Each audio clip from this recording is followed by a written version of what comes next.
भगवान शंकर जब पार्वती जी को कथा सुनाते हैं तो कहते हैं, पार्वती, हाँ मतलब सावधानी से सुनोगी तो सुनाऊंगा, और नहीं तो सती जैसी तुम्हारी भी हालत हो जाएगी।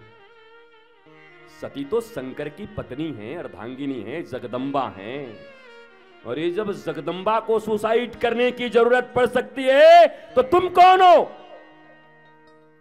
उन्होंने अगस्त ऋषि जहां कथा सुनने गई थी उनका अनादर किया। भगवान जब लीला कर रहे, सीता जी का खोज कर रहे, रो रहे, और शंकर जी ने प्रणाम किया तो कह दिया ये तुम्हारा सच्चिदानंद है, पत्नी के लिए रो रहा है। भगवान शंकर ने कहा परीक्षा लेने कम से कम मत जाना। गई, और अंत में जब पिता के यहां जाना हुआ तो भगवान शंकर ने कहा तुमने गुरु का अपमान कर दिया, कथा नहीं सुना, भगवान का अपमान कर दिया, उनको रोने वाला बता दिया, पति की बात नहीं सुनी। अब अंतिम बार तुम्हें कहता हूं अपने पिता के यहां मत जाओ, तुम्हें निमंत्रण नहीं मिला। अरे गुरु के यहां से, पिता के यहां से, अपने लोगों के यहां से निमंत्रण न मिले तब भी जाना चाहिए, शास्त्र में लिखा है। बताओ, भगवान शंकर को शास्त्र बता रही है वो। रची महेश निज मानस राखा, पाई सुसमय शिवासन भाखा। इस दुनिया में जितने भी ग्रंथ हुए उस ग्रंथ को पहले रचने वाले भगवान शंकर हैं। शंकरा शंभु रची महेश निज मानस राखा। सबको अपने मन में रखें, रचना करके समय समय पे सुनाते रहते हैं पार्वती को। पर आज भगवान ने कहा देखो सती, तुमने न गुरु की बात सुनी, न कथा सुना, न भगवान का सम्मान किया।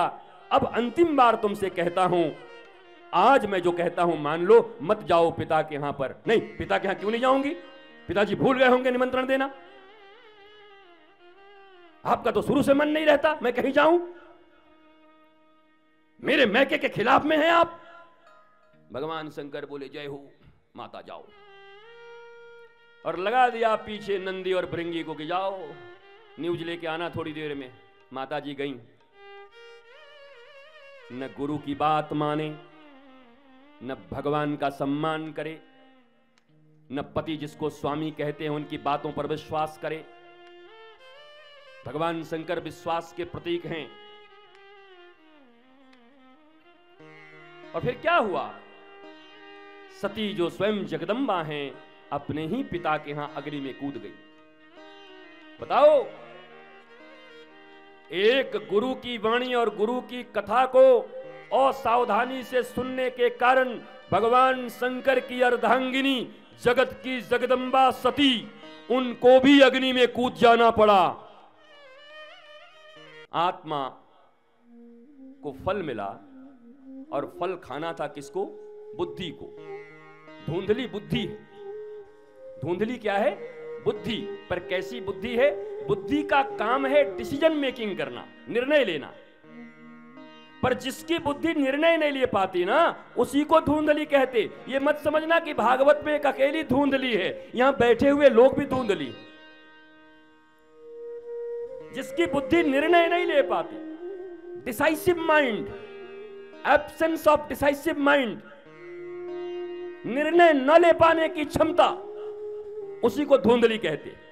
और याद रखना, जो अनिर्णय की स्थिति में बुद्धि होती है ना,